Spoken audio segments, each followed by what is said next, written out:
Okay, we've already done these problems, but we'll look at this. Simplify each natural logarithm. All right, so when we have natural log of e squared, basically it's saying what does that equal? And we know that natural logarithms have a base of e. So basically e to what power equals e squared? So as you can see the number below, it's 2. So e to the second power equals e squared. Okay, so natural log of e squared equals 2. On this one, natural log of 1, what does that equal? Well, anything raised to the 0 power equals 1, so natural log of 1 is 0. Natural log of e to the 10th, again, e to what power equals e to the 10th? Well, that's e to the 10th power, so natural log of e to the 10th equals 10. 10 natural log of e, I wrote that there just to show you that the power property of logarithms is the exact same for natural logarithms. So 10 natural log of e is the same thing as natural log of e to the 10th. So it's the exact same problem before it. So again, 10.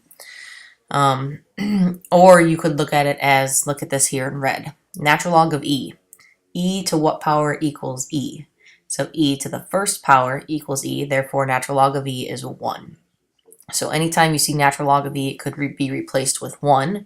So that's why here, this problem before, 10 natural log of e is just 10, because really that problem is 10 times 1.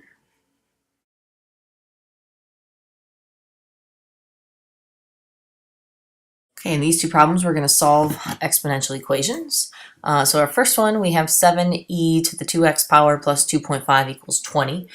Just like in last lesson when we were solving when we were solving exponential equations, we would have to get it in b to the power of y equals x, b to the power of x equals y form. We have to do the same thing here.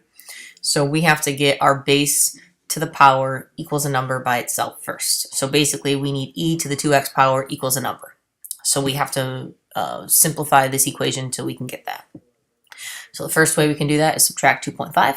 So we'll have 7e to the second, or to the 2x power equals 17.5. Get rid of that 7, so divide both sides by 7, and we have e to the 2x power equals 2.5.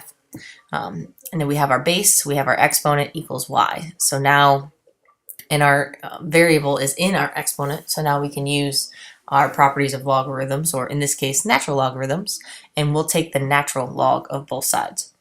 Would you get it wrong if you take the log of both sides? No, but taking the natural log of both sides will make this equation easier, as you'll see later on.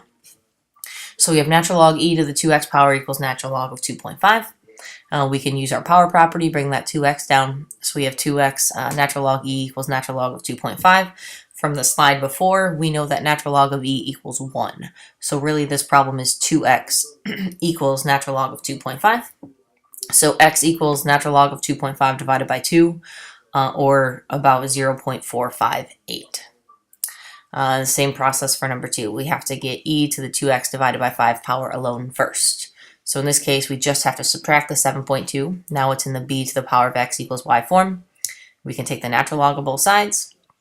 Then we can use the power property, bring the 2x divided by 5 down. So we have 2x divided by 5, natural log of e equals natural log of 1.9. Again, natural log of e is 1, so that cancels out. So we have 2x divided by 5 equals natural log of 1.5. So from here, it's just a matter of solving for x. So multiply both sides by 5, or you can multiply both sides by 5 halves. It doesn't really matter. I multiplied both sides by 5, so I got 2x equals 5, natural log of 1.9. Then I divided everything by 2. So I got x equals 5 times the natural log of 1.9 divided by 2, and x in that case equals 1.605. And then by all means, you can take them and plug that back in for x in the original equation, and it should make both sides of our equation true. All right, an application problem here. So we have an investment of $100 is now valued at $149.18. And our job is, we're given the interest rate is 8%, compounded continuously. So first of all, because it's compounded continuously, we have to know the formula.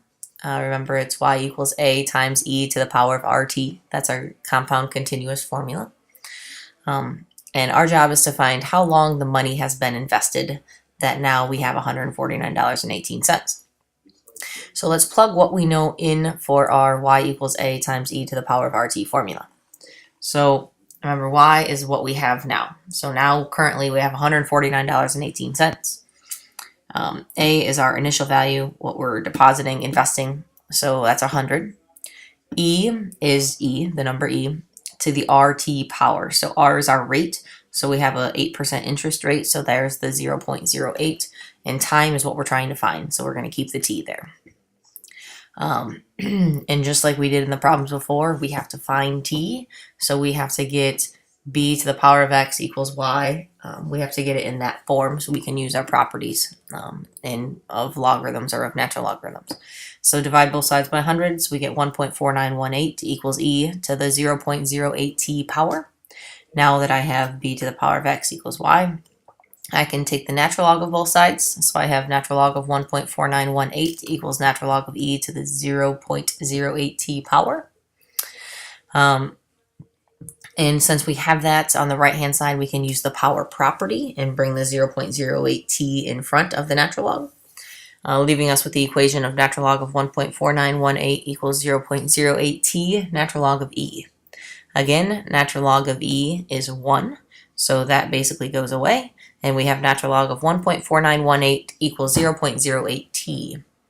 Then we can divide both sides by 0.08, leaving us with t equals 4.99979. So basically, t equals 5. So the money in the $100 is invested at 8% for 5 years in order to now be valued at $149.18.